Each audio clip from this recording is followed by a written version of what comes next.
Hey guys, this is Lisa from the Stumbles and Steps channel, and welcome to my channel, and thank you for watching my video. If I don't see my normal, so perky, upbeat self, it's because I'm scared. I'm very nervous.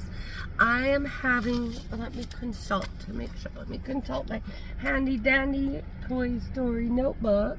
Ooh, ooh, ooh. Sorry. Okay, let me consult my notebook so I get this right. Tomorrow I am having my spinal cord stimulator trial. This is because I have a lot of nerve pain. Like a terrible nerve pain in my residual limb in my leg. Like all the time, like 24/7, like it's not stopped in 3 years, aside from like when I've been hurt and gotten like big shots of painkillers in the hospital for like other procedures and injuries. But obviously that's not a practical way to go around life, getting big shots of pain medicine and being all blah blah. Plus you have to lay down. It's definitely not a good way to go about life. But anyway, so I've tried medicine, I've tried like PT, acupuncture. I mean, pretty much anything anybody has suggested to me, I have tried. I've been willing to try anything. Creams, I've tried creams that like burned really super bad, like all sorts of. I've had like where they told me to put this other cream like that burned like on other parts of my body because they're like your body can only respond to so many pain simulators at once. I mean, what kind of business is this? So anyways, this is where we're at now. We're giving this a try. Most recently I got an injection and that did not help. So this is with the same, that injection was my first visit finally with actual like a pain control doctor, like a pain clinic or whatever you call it.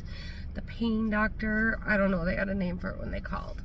But so we did that, working with him. Now this is what we're doing. They do a little trial first to see and make sure that it's something that's actually going to help you, obviously, before they implant something in your back, because the permanent version is actually an implant. What I'm having done tomorrow is they somehow stick some, there's a part I don't like, they somehow stick some wires in my spine. I will be IV sedated and have some local anesthetics, but I will be awake enough that they are gonna wake me up and talk to me during the procedure to make sure of some things. So that just sounds icky. I don't like it. I do not like it. I'm gonna do it because I also don't like living like this with all the pain. But yeah, I am nervous. I want my mama. But I do have the next best thing because actually my mother-in-law is bringing me and she's pretty lovely. So that makes me feel a little bit better. But I still, like, how much John could bring me? But we've had so much stuff going on between the two of us lately. We can't have him take another day off of work. We both got to try to minimize like missing work so that we can try to do some sort of fun vacation or something this summer, not use up all the time off on all these like poopy doctor's appointments. So anyways, I have to be there tomorrow at 8 a.m. It's over an hour away and there's road construction, so we're actually leaving at like 6 a.m. We're leaving 6 a.m. from my mother-in-law's, so so early, and I doubt I'll sleep well tonight. I think I get to take an IV sedation nap tomorrow. I'll probably be real cranky when they wake me up to ask me the questions. So they said it's called a spinal cord simulator trial. They put the cords in and then they tape the battery to my back. The battery looks like a Nabisco cracker. I saw it during a consultation with the doctor. It looks like kind of a Nabisco cracker with a flat bottom. And if this works out and does provide me relief, then oh gosh, I'm getting so nervous I can't even like can hardly even get the words out. then they'll schedule a surgery in which they'll permanently insert these spinal wires, and then they'll put the cracker in, and then I'll have this in my back, and it's kind of like, the idea of it kind of like just kind of makes me a little bit squeamish. I'm gonna have to get plugged into charge. Like,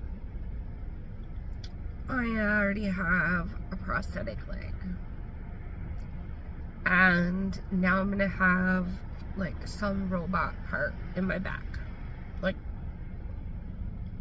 am I a Terminator? When I was little, I always thought maybe I was part fairy.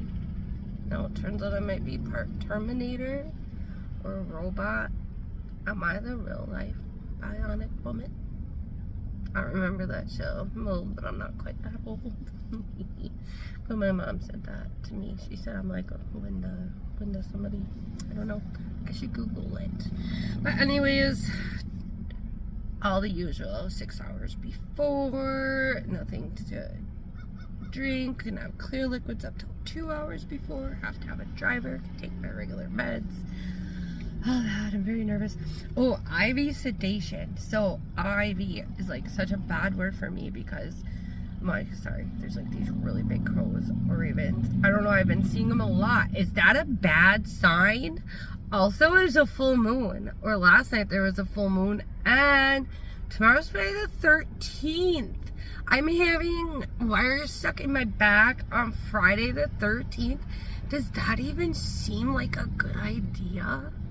And during a full moon, and with all these big black birds. Oh, can you see them up in the tree? Oh, zoom in there. Okay, there's one. There's one, and there was another one. I don't know where the other one went. Probably come down here and attack me. I just... But I'm gonna do it. I gotta do it. They're gonna give me IV sedation. Oh yeah, IV sedation. IV is terrible. I've never been good at them. I have twisty little veins that look like they're there for the poking, and then they're not there for the poking, and there's a lot of poking. Usually 3 strikes, and then go get somebody else, because that's it. But then I had chemo, and I had the kind of strong chemo that you can't just have in your arm in an IV. So I had to get a chemo port, a power port. And do my seatbelt. Oh God, I gotta go back to work. I gotta put my seatbelt back on. So, oh, trigger warning. Oh my gosh, if anybody doesn't like, it's too late. Like scars or weird lumps under people's skin, rewind a few seconds and then cover your eyes because there's trigger warning. Okay, are you ready? So here's just a lump, just a little lump, just a power port, just a little scar. Oh, look at, so you can actually see the cord that goes up into my jugular. That kind of makes me feel weird, more so than the port. I guess I'm used to it. I hated looking at it at first. I made sure my shirts cover it. Now I don't give two poops. So, I have super fair skin, so it kind of like bruises sometimes just from poking. So it's just like a little drum thing under there. These 3 things are for orientation, for the nurses to find the spot. There's this little thing. They got these little kits. They take out these little sterile drape, put it on. You have to either put on a mask or not breathe on it. You can't breathe on accessing right into your jugular, and then they go, and they stab this needle into it, and, sorry, I start packing up and getting headed back towards the office here. So, and then it's like sticks out a little bit, and they cover it around with tape, and it's got like the IV cord thingy, you know, like that they actually poke the IV needle into on it. So, oh, is my car already running? No, I just had it turn forward, like for the radio and stuff. Okay, so my phone mounter thing, my good one, is in John's vehicle still. So I have this one that kind of tips and shakes, but we're not going far, so I'll give it a try since I'm still blabbing. So yeah, I still got the port. Always had trouble starting IVs, and then it became like literally impossible after chemo because chemo is really hard on your veins. Actually, how about if I put in a real actual trigger warning right here, and I will insert a picture of my, like, when I got my port, like the day I got my port put in. Band. I don't think it even had a band. It's just kind of like they glued it shut. They just like glued it or stuck a piece of tape on it. I can't remember. It was done by a surgeon who was like 12, and he introduced himself as Ryan. He's like, "Hi, I'm Ryan," and this was during COVID, at the end of COVID, so John couldn't come with me to get my port.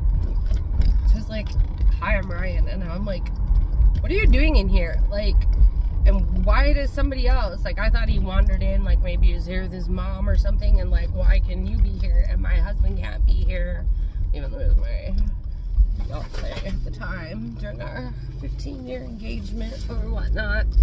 And then he was like, "Oh, I'm the doctor who's doing your procedure today," and I'm like, "Oh, hey doc, I'm glad you could make it." I'm like, why did he say Ryan? Well, then the nurses are like, "Dr. Watson is almost ready for your procedure," and I was like, that is really funny. And I mean, I would go with it. I would walk in and Dr. Watson, I presume, and all that, but apparently he doesn't. He just goes by Ryan. But oh, so yeah, port in there, picture of the port. If you like gnarly, if you don't like gnarly, look away for a moment.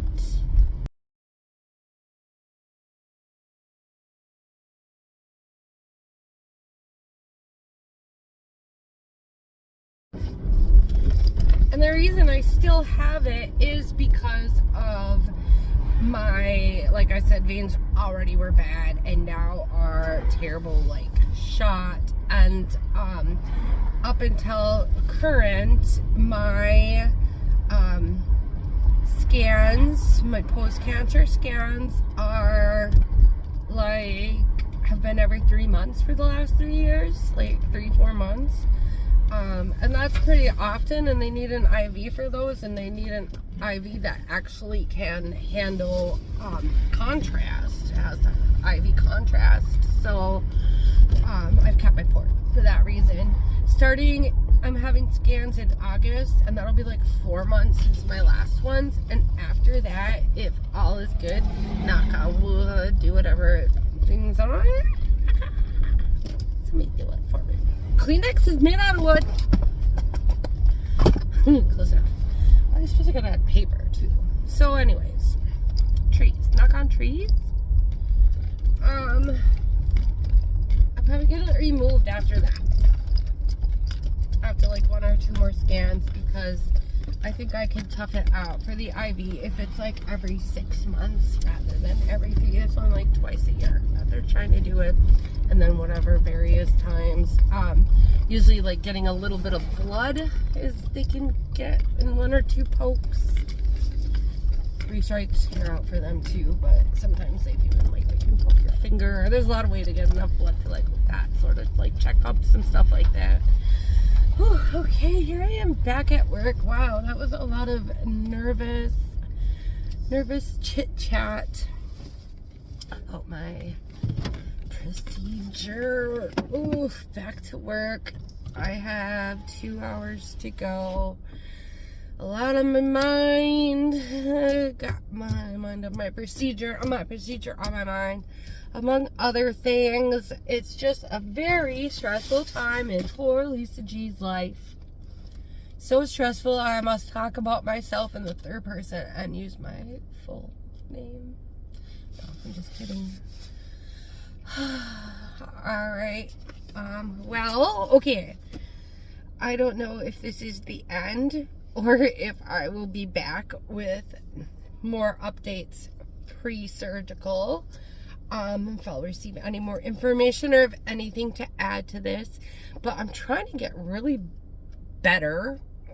Not really good. Trying to get better at like introductions and hellos and goodbyes. Hello, my friend. Goodbye, my friend. Someday I'm gonna get me one of those intro themey songs.